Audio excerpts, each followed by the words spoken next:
जय हिंद साथियों, कैसे हैं आप सब। स्वागत है आप सभी का आपके अपने online YouTube channel UPP source में। मैं आपको अपना साथी रवि कुमार, आप सभी ऑनलाइन प्रिपरेशन करने वाले सभी साथियों का स्वागत करता हूं।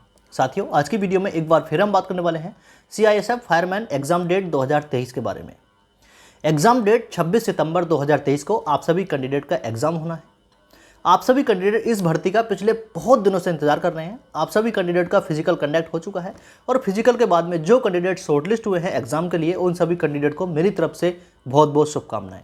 ठीक है, अगर टोटल पोस्ट की मैं बात करूं तो 1149 पदों पर यह भर्ती प्रक्रिया पिछले दिनों से रनिंग में है। आप सभी कैंडिडेट अंतिम दिनों में क्या करें, आपके पास में अगर मैं बात करूँ तो एक हफ्ता बाकी है। इस एक हफ्ते में आप मैक्सिमम वो चीज़ क्या करें, यानी मैक्सिमम इनपुट क्या दें जो आपका एग्जाम में आपका मैक्सिमम आउटपुट निकले।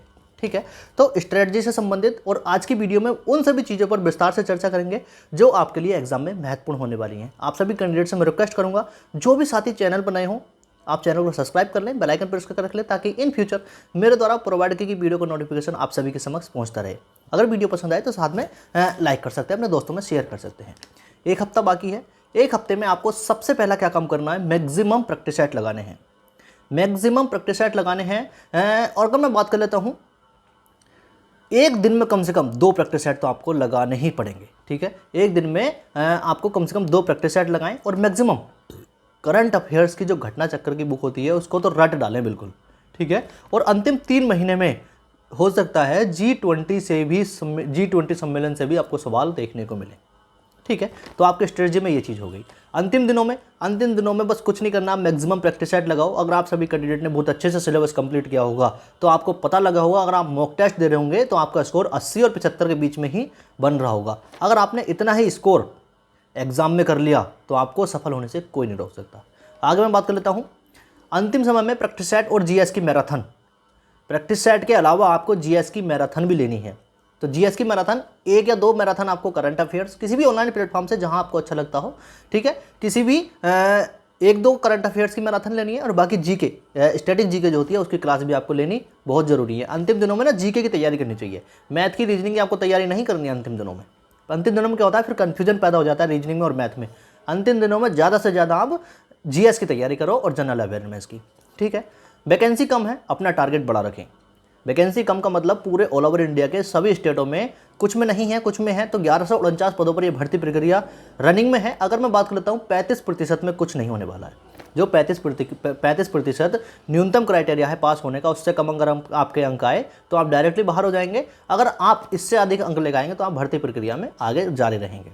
ठीक है, तो 35% में कुछ भी नहीं होने वाला है। ठीक है, एक चीज़ और मैं बता दूँ, बहुत बड़ी खुशखबरी एक निकल के आ रही है कि आपकी वैकेंसी ये बढ़ भी सकती हैं।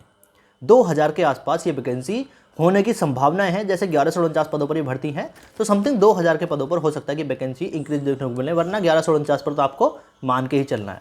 नेगेटिव मार्किंग बहुत सारे कैंडिडेट का, जैसे मैंने पिछली वीडियो बनाई थी उसमें आप सभी ने सवाल पूछा कि भैया नेगेटिव मार्किंग है या नहीं है। तो आपको एग्जाम देना है, कोई भी टेंशन नहीं लेनी है, सभी क्वेश्चन करके आने हैं। आपका एग्जाम पहले ऑफलाइन मोड में था, अब ऑनलाइन एग्जाम है, आपको सभी क्वेश्चन अटेम्प्ट करने हैं, कोई नेगेटिव मार्किंग नहीं है। मैं एक बार फिर बोल रहा हूँ, कोई भी किसी प्रकार की नेगेटिव मार्किंग नहीं है, सभी क्वेश्चन बहुत अच्छे से केयरफुली अटेम्प्ट करने हैं। आगे मैं बात कर लेता हूँ, ऑल इंडिया के सभी स्टेट के कैंडिडेट एग्जाम देने जा रहे हैं। एग्जाम सेंटर पर समय से पहुंचे, और आपका एग्जाम सेंटर कहां पर है एक बार कमेंट करके मुझे जरूर बता देंगे। और एक बार मैं आपसे भी से ये रिक्वेस्ट करूंगा, आपका मॉक टेस्ट में कितना स्कोर बन रहा है एक बार मुझे वो भी कमेंट करके बता देंगे। उससे पता चल जाएगा जो साथी हमारे साथ जुड़े हुए हैं उनका सेफ स्कोर एग्जाम में कितना उनको करना चाहिए, क्या टारगेट रखना चाहिए, मैं कमेंट के माध्यम से आप सभी कैंडिडेट को बता दूंगा। आगे मैं बात कर लेता हूँ, इस वैकेंसी के बाद सीआईएसएफ फायरमैन की वैकेंसी आने वाले 2026-27 में आपको देखने को मिलेगी। ठीक है, तो आप सभी कैंडिडेट को मैं बता दूं, जो तैयारी करनी है, जो मेहनत करनी है वो आपको अभी से करनी है और इसी वैकेंसी में करनी है। 2023-24 बहुत सुनहरा साल है आप सभी कैंडिडेट के लिए। सिलेक्शन लेने के लिए आपको सिलेक्शन लेना है तो इसी भर्ती में लेना है। आगे आपकी एज भी निकल जाएगी और वैकेंसी भी डिले होने की संभावनाएं हैं। आगे मैं बात कर लेता हूँ, आप सभी कैंडिडेट का एग्जाम कहाँ है आप एक बार मुझे कमेंट करके जरूर बताएंगे। मैं ये मानता हूँ ऑल ओवर इंडिया के कैंडिडेट मुझको सुन रहे होंगे, एक बार अपना एग्ज़ाम सेंटर ज़रूर बताएंगे, मैं आपको कोशिश करूंगा वहाँ पर सही से और बहुत जल्दी पहुँचने की, मैं आपको गाइड करने की पूरी कोशिश करूंगा। आगे मैं बात कर लेता हूँ, आपका मॉक टेस्ट में कितना स्कोर बन रहा है। बहुत सारे कैंडिडेट पूछ रहे हैं कि मेरा 70 बन रहा है, मेरा 75 बन रहा है, तो आप अपनी कैटेगरी और लिख दीजिए, ठीक है, क्योंकि अलग अलग कैटेगरी की और अलग अलग स्टेट की अलग अलग कट ऑफ बनती है, तो मैं कोशिश करूँगा आप सभी को सही जानकारी प्रोवाइड करवाने की। आगे मैं बात करता हूँ, आपका एग्ज़ाम ऑनलाइन है, आपका जो एग्ज़ाम है वो ऑनलाइन है। आप सभी कैंडिडेट को इस चीज़ को बहुत अच्छे से देख के अपने एग्जाम सेंटर पहुंचना है और अपना कंप्यूटर बहुत अच्छे से लॉगिन करना है। कहीं भी कोई समस्या आ रही हो तो जो रूम स्टाफ हो उसको तुरंत बताना है कि ये समस्या आ रही है, इसको चेंज करो, ठीक है। ये आपको केयरफुली सावधानी बहुत अच्छे से बरत रही है। बाकी मैं बात करता हूँ, लास्ट ईयर कितनी वैकेंसी निकली थी, तो 2017 में ये वैकेंसी आई थी, 898 पोस्ट पर ये वैकेंसी थी। देखो 2017 और 2023 5 साल, तो आने वाली वैकेंसी भी 4 से 5 साल के बाद ही आएगी। तो इसलिए आप बहुत अच्छे से मेहनत करें, अच्छे से एग्जाम दें और आप अपनी सफलता में 4 चांद लगाएं। आगे मैं बात कर लेता हूँ, आपसे किस किस प्रकार के क्वेश्चन पूछे जाएंगे। 25 क्वेश्चन रीजनिंग के पूछे जाएंगे, 25 क्वेश्चन जनरल साइंस और जनरल अवेयरनेस, उसमें करंट अफेयर्स भी हो सकता है, स्टैटिक जीके भी हो सकता है, ठीक है। 25 क्वेश्चन आपसे वहाँ से पूछे जाएंगे, 25 क्वेश्चन मैथ के पूछे जाएंगे और 25 क्वेश्चन हिंदी / इंग्लिश आप सभी से पूछे जाने हैं। आप चाहे इंग्लिश कर सकते हैं, आप चाहे हिंदी कर सकते हैं। मैं उम्मीद करूँगा आप सभी कैंडिडेट ने अपना सिलेबस अकॉर्डिंग टू आपने सिलेबस अपना कंप्लीट कर लिया होगा और आप सभी कैंडिडेट अंतिम समय में मॉक टेस्ट बहुत से ज़्यादा लगा रहे होंगे और आपका स्कोर भी ठीक बन रहा होगा। देखो 100 क्वेश्चन आने हैं, 100 क्वेश्चन 100 नंबर के रहेंगे और 120 मिनट का आपको समय मिलने वाला है, यानी 2 घंटे। आप अपना इसमें से टारगेट क्या रख सकते हैं, ठीक है। आप इसमें से अपना टारगेट कम से कम 75 लेके चलिए, कम से कम 75 लेके चलिए। जनरल OBC और EWS वाले जो भी कैंडिडेट हैं, कम से कम अपना टारगेट 75 लेके चलें। SC वाले कम से कम ये सोचें कि मुझको 70 नंबर तो लाने ही पड़ेंगे, तभी मेरा इसमें काम बन सकता है। आगे मैं बात कर लेता हूँ एक्सपेक्टेड कट ऑफ के बारे में। बहुत सारे कैंडिडेट जानना चाहते हैं कि कट ऑफ क्या रह सकती है, हमको अपना टारगेट क्या रखना चाहिए। तो जनरल OBC जैसे मैंने बात की 72 से 76, कम से कम 70 से 76 नंबर तो आपके होने ही चाहिए जनरल और OBC कैटेगरी के।